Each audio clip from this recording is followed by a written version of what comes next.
বিএনপির নামে অনেকেই চাঁদাবাজি করার চেষ্টা করছে। সবাইকে বিএনপি, আর এটা কি শুধু এককভাবে বিএনপি এই দায়িত্ব শেষ করতে পারবে? কোনোভাবে নয়।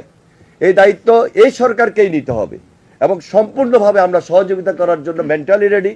আমাদের ভারপ্রাপ্ত চেয়ারম্যান তারেক রহমান, আমি যদি বলি নূর খান লিটন, ওনার বক্তব্যের ধারাবাহিকতায় এবং সাইফুল হকের ধারাবাহিকতায় আমি একই সেন্টিমেন্ট পোষণ করি। এই জন্য ছাত্রদেরকে একটা মহল আজকে রাজনীতিবিদদের পাশাপাশি কাউন্টার পক্ষে বিপক্ষে নিয়ে আসার চেষ্টা করছে। এটা কারা? যারা বিগত দিনে হাজার হাজার কোটি টাকা লোপাট করেছে, সে অর্থ বাংলাদেশে চলছে, সে অর্থ বিদেশে, সে অর্থ বাংলাদেশে, সে অর্থ কিন্তু এখনো শেষ হয় নাই। তারা জেলে থেকেও সুবিধা পাচ্ছে, বাইরে থেকেও ওই টাকা দিয়ে কাজে লাগাচ্ছে। সুতরাং বাংলাদেশের বিরুদ্ধে এখনো গভীর ষড়যন্ত্র চলছে। আপনি যদি বলেন আমরা আগামীকালকে ভোট চাচ্ছি না, আমরা চাচ্ছি না, আমরা বলেছি যে আমরা যুক্তিক সময় চাই, একটা পাইপলাইনে একটা সংস্কারের মাধ্যমে নিয়ে আসেন। সবারই দায়িত্বে এই বাংলাদেশটাকে নতুন বাংলাদেশ গড়ে তুলতে হবে, সুন্দর বাংলাদেশ গড়ে তুলতে হবে।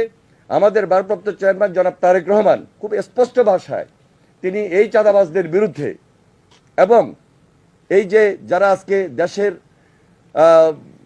সুনাম নষ্ট করার জন্য বিভিন্নভাবে কাজ করছে, বিশেষ করে আমি যদি বলি, আপনি ট্রাক স্ট্যান্ড যান, বাস স্ট্যান্ড যান, আপনি যদি আজকে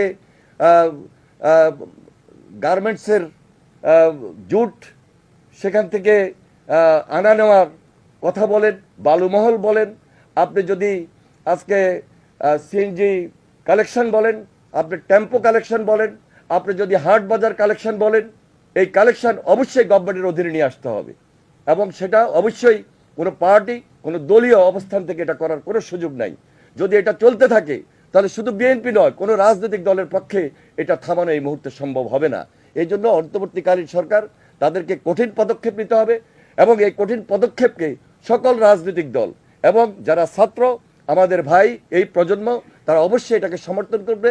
দেশের প্রয়োজনে, বাংলাদেশের রাজনীতির প্রয়োজনে, বাংলাদেশের ভবিষ্যতের প্রয়োজনে, তাহলে বাংলাদেশ ফেল করবে না।